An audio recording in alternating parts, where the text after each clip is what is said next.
At first, when I read Genesis chapters 1 and 2, I found myself troubled by what seemed like a disturbing implication, that God might be the author of evil.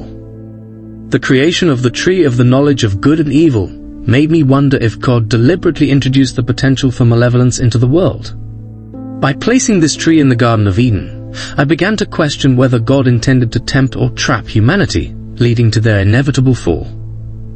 This line of thinking made me doubt the goodness of God's creation. If the world was truly good, why include something that could lead to such devastating consequences?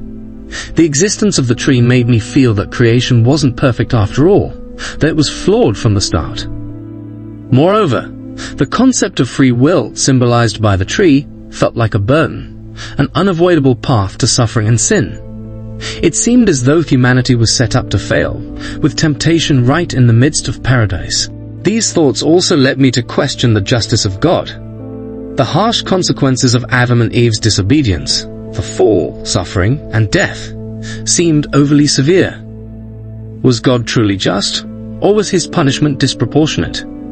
The idea that an omniscient God knew all along what would happen, yet still allowed it, made me wonder about the purpose and benevolence of his plan. I even began to think that human nature itself was flawed, inherently weak, and destined for failure.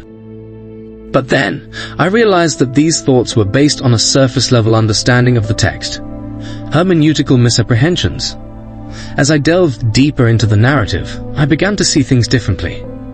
Genesis 1 repeatedly emphasizes that God saw his creation as good, affirming that everything he made was filled with purpose, order, and harmony, reflecting his inherently good nature. The tree of the knowledge of good and evil is often misunderstood. It's important to recognize that the tree itself isn't evil, nor does it create evil. Instead, the tree represents the potential for moral choice, free will. By placing the tree in the garden, God provided humanity with the opportunity to exercise this free will, which is necessary for a genuine relationship with him. Without the ability to choose, obedience would be meaningless, and true love and goodness would be impossible. God isn't the author of evil. Rather, evil is the result of humanity's misuse of the good gift of free will. When Adam and Eve chose to disobey God, they brought sin into the world, leading to the experience of evil. But even then, God's ultimate goodness shines through in his redemptive plan, which culminates in the restoration of creation through Jesus Christ. In the end, I came to understand that the presence of the tree in the Garden of Eden doesn't contradict the goodness of God.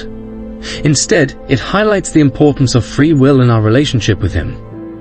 God's actions in the narrative are rooted in love, justice, and a desire for a meaningful relationship with humanity.